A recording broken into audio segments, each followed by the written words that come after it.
So my people, this matter between Sowore and Wike has gotten to another level. Like Sowore's life is in danger. According to Sowore, he said that since he started exposing Wike, that he has been receiving threats from Wike and even called Wike thief. Also, he explained the reason why Nnamdi Kanu still in DSS custody, the reason why Nigerian government do not want to let Nnamdi Kanu go. This video is a must watch. Just take a listen. They know that Nnamdi Kanu's trial cannot go anywhere. And they know that if it is concluded, it's a problem. If it is not concluded, it is a problem. So they make it an open-ended trial so that they will look as if something is happening. But they are not interested in his trial. They are interested in holding him perpetually until people realize that that's what they are doing. And I realized that a long time ago. The problem is that everybody has become complacent about Nnamdi Kanu's freedom.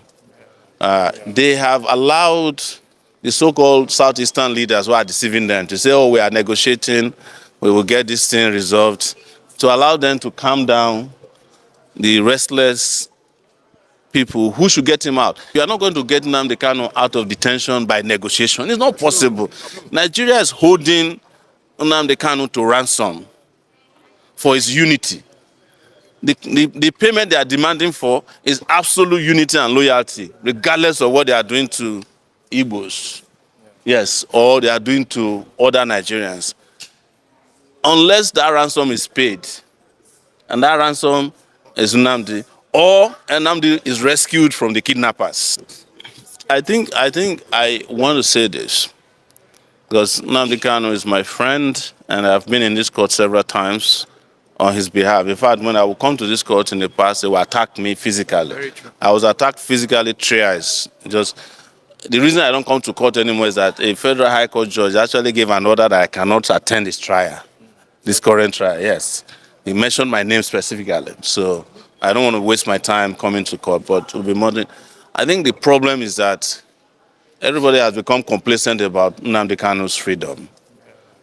They have allowed the so-called Southeastern leaders who are deceiving them to say, oh, we are negotiating, we will get this thing resolved, to allow them to calm down the restless people who should get him out. You are not getting, this is what I should tell you, you are not going to get Nnamdi Kanu out of detention by negotiation. It's not possible. Nigeria is holding Nnamdi Kanu to ransom for his unity. The payment they are demanding for is absolute unity and loyalty, regardless of what they are doing to Igbos, yes, or they are doing to other Nigerians. Unless that ransom is paid, and that ransom is Nnamdi, or Nnamdi is rescued from the kidnappers. Look, all these razzmatazz we are seeing in Nigeria in the courts, Nnamdi Kanu's trial has nothing to do with judges. If the Supreme Court justices decide that Nnamdi Kanu should be freed, he will not be freed. Yes. The DSS will not leave him. True. Because that has happened several times. It's not matter for what they come to do in the courtroom is scripted drama. So that they'll give an impression that, they know that Nnamdi Kanu's trial cannot go anywhere. And they know that if it is concluded, it's a problem. If it is not concluded, it is a problem. So they make it an open-ended trial so that they will look as if something is happening. But they are not interested in his trial. They are interested in holding him perpetually until people realize that that's what they are doing. And I realized that a long time ago. In fact, when I met Nnamdi Kanu, I used to say, I met him in New York when I was on my way to Nigeria in 2019. At the time I got arrested for revolution now. And he was telling me, I've told this story several times, he said, Sowore, you are mad. How are you going to Nigeria at this time? They just tried to kill me in my father's house. And they killed 20-something people. I barely escaped. I said to him, and it came to pass, if they need you and they want you, wherever you are hiding, they'll come and get you. And that's what they did to him by going to Kenya. They abducted him. Till today, nobody can tell you how Nnamdi Kanu got to Nigeria officially. It was a kidnap, an international kidnap action. And you cannot cure that flaw in his trial. You can't go and kidnap somebody and bring him to court and bring him to trial. But they know what they are doing. So I hope that those who are his supporters and Nigerians who believe in justice will understand that is what he's about. He is a prisoner, not, you can say prisoner of conscience, of course he is, but he's a prisoner to the Nigerian project. The desire to keep Nigeria one, united, undividable. That is his crime. And those kind of crimes are not for trial. You can't get a court of law to convict him for that because it's not a crime. Of course. And that's how we tell him, people all the time. If you see all these razzmatazz going on, the judge from day one already know that I didn't commit a crime. In this case that we came to today, Justice Lima knew that there was no crime committed by calling the IGP illegal because it's illegal. The issue to be resolved is very simple. You cannot lead the police if you are not in the police force. It's as simple as that. Otherwise, I'm qualified to be IG then. Yes, sir. Throw it open. Let anybody apply for it. Then you can make MC Oluomo the IGP of police. We won't complain. You understand? It is just like saying, look, judges are entitled to spend how many years now? 70 years as judges. We don't have a problem with that because that has been done. But if you go and bring a retired judge to come out, I won't. If I'm brought before him, I won't answer to him because I say, sir, you are no longer a judge. You have retired from the civil service. So that is the issue they cannot cure. So the judge who accepted that knew that there was no case against me. But they are interested in one thing I want to know, my international passport. I had achieved that for them. After that, come today, come tomorrow. While they figure out other things to do to Sowore. So that's what it's all about. Lastly, sir, Yes. the chairman is saying that the perception that they are not interested in prosecuting high-profile cases is false, and that the agency is committed to that. He made that remark in Russia over the weekend. The EFCC chairman knows that it is time to replace the eagle in EFCC with a dove. Or a chicken. No, a dove is harmless. No, a broiler chicken. Yes. Chicken can be aggressive sometimes. Yes. Broiler. No, if you go to a chicken and try to mess with the chicken, they will fight. But a dove doesn't fight. They should just replace the logo of EFCC with a dove. Let everybody move on. That's the simple thing. The EFCC no longer handle high-profile cases. They can't. The high-profile people have already captured the EFCC. So the EFCC is incapable of handling any this same chairman of EFCC told us that if what's it called, Bello was not arrested, he will resign. Bello was never arrested. Bello decided after he has gone around and played and gone on vacation, came back to come and play. And he's back on the streets. Everybody is kneeling down for Bello, who is undergoing trial for. Bello is back on doing his third term in Kogi State. So what are we talking about? So, but EFCC chairman must give speech. The media must report it. That's what you guys are supposed to do. But my advice once again is that the eagle must be replaced with a dove, and we all move on. Okay, sir. Yes. Quickly, we have so many unresolved cases in Nigeria as we speak today. Yes. You have raised a lot of issues as to the problems. Yeah. What do you think is the way out of this problem? Because we have several issues. We have Sabo that's wiki, for example, that lasted over 10 years. There's been threats against my life, by the way, in recent times, over what you guys know has been happening in the FCT. I love to call the FCT the federal capital of thieves, but they did it to validate my position by appointing a thief to lead the FCT as a minister, so that the whole portfolio is complete. So a lot of threats have been coming our way, but I want to say something that might sound a little bit like a cliche, but it's the truth. If it would take some of our lives to wake people up in this country, we gladly contribute it to you. Yes. If that's what it needs. If our blood is what is needed so that they can sanitize this land, I will give it. And so that's the reason why I can get out next morning. And without regards to all the threats, some of them are even specific.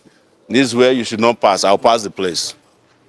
Because maybe something needs to happen for everybody to wake up and for them to get Nigeria to where it should be. You know, the word N is popular now, Nepal. Police of the FCT against me. On behalf of Senator Ned Nwoko, former PDP, current APC, is also coming up. So we just want to give you these updates. Other matters are also going on, as you are aware. Our jobs are very, very onerous. We are fighting on all fronts, but we can't afford to give up. And it's important that we thank our Nigerian people who, in large numbers, are opening their eyes and minds and joining in this battle. I have to say that no one person can fight a battle of this magnitude. So, but I always consider it a privilege that I could contribute my part to Nigeria's greatness by fighting some of its worst citizens who call themselves leaders.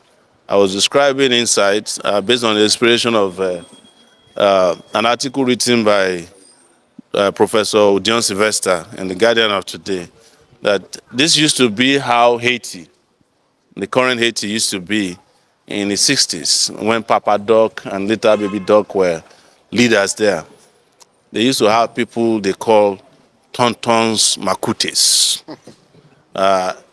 In a simple language, the Americans call them boogeymen.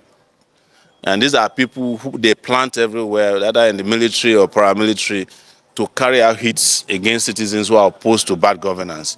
The tontons makutes of the Nigerian judiciary are based in this building.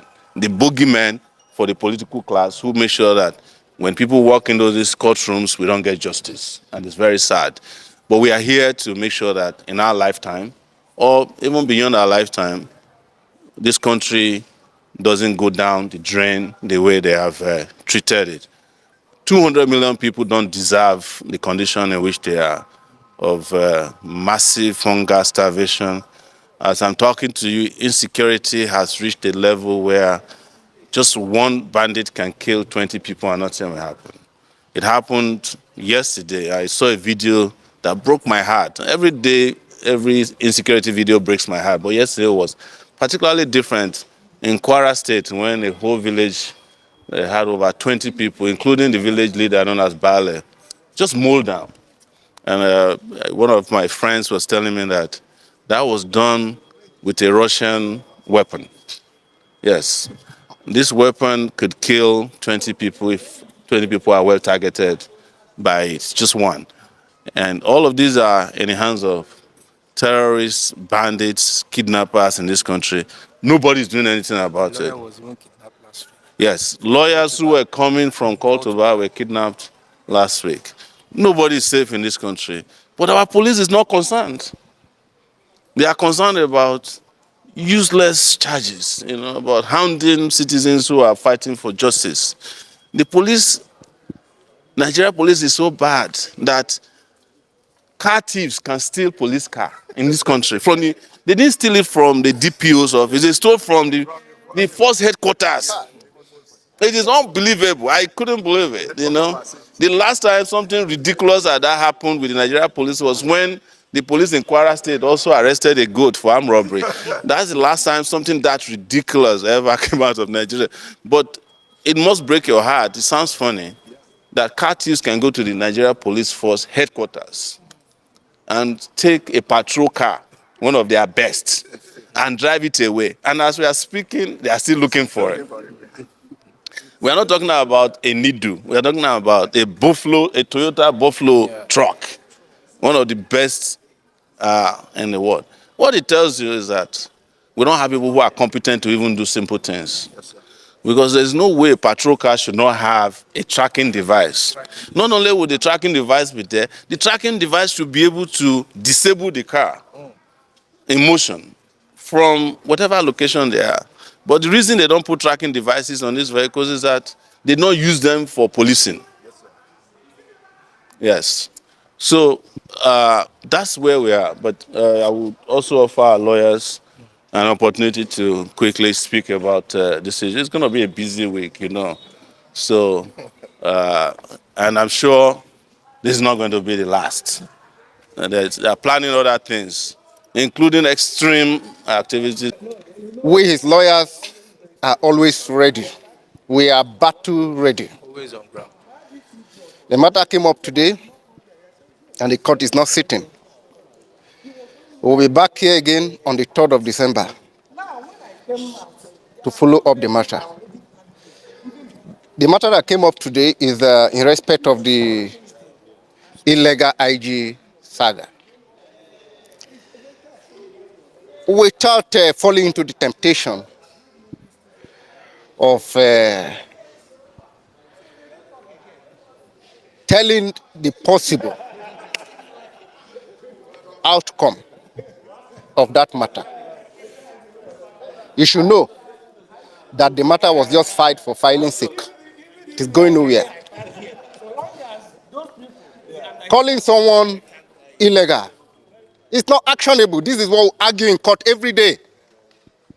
We come to court to argue whether an action, an entity, a person is legal or illegal. This is what we lawyers argue every day. So if you want to prosecute Sowore for calling the IG illegal, arrest all the lawyers and also prosecute them for calling situation, event, and persons illegal. Yes. If you are called illegal, it behoves on you to show that you are legal. But what we are seeing is a reinforcement of the illegality. It is a reinforcement of the illegality. There's no other possible interpretation. And just as Sowore has said, if we are not accorded justice, we will accord justice. We will bring justice to the system. We will bring justice to the court and to the system. It must happen. It is just a matter of time. You know the caliber of leaders we have today? Leaders that do not think of tomorrow. They are so myopic, they do not think of the aftermath effect of their actions. If you begin to litter the court with all manner of cases, how do you expect the judges to even do their work? How do you expect the judges to do their work? You are caught illegal and you rush to the court. You harass someone, you detain him. Instead of going after Boko Haram and bandits, you are going after a freedom fighter. Is that not pitiful? Do you need a soothsayer to tell you that these people are here to serve their own interest, which they cannot even serve because they are not even doing it in a way that their children will be able to live in this country today? And that is why you see them, all of them, they have their kids, their wards abroad in the USA, a country created by other people. You are destroying this country while sending your children abroad. But all this will stop. One day it will happen, and nothing is going to stop it. Thank you. My name is Alex Oketa. Alex Oketa. I'm one of the counsels to... So my people, that is it. I hope you guys had everything Sowore said here. Someone wrote on my comment section, the person said, may this fight between Wike and Sowore never end until Wike go in for it. Like, people are supporting Sowore to make sure that this case will not be business as usual. That Sowore should follow it up to make sure that Wike go in for it, because enough is enough. Even Nigerians in diaspora, they have already sent their petitions against Wike. Wike is really in a big trouble, my people. I believe that at the end of the day, this will not be business as usual. Talking about Nnamdi Kanu, we all know and we all can see now that there is this injustice against Nnamdi Kanu, where you can have peace deal with bandits while you are still detaining Nnamdi Kanu. And also talking about the leaders in the Southeast, we all know those that are involved of holding Nnamdi Kanu in DSS custody. But we believe that at the end of the day, God will shame them all and Nnamdi Kanu will regain his freedom. So my people, that is it. As I bring this update to you guys, do well to subscribe, leave your thoughts in the comment section, give it a like, and also share the video. Thank you so much for watching, and I will see you guys in my next update. Goodbye for now. Welcome to channel.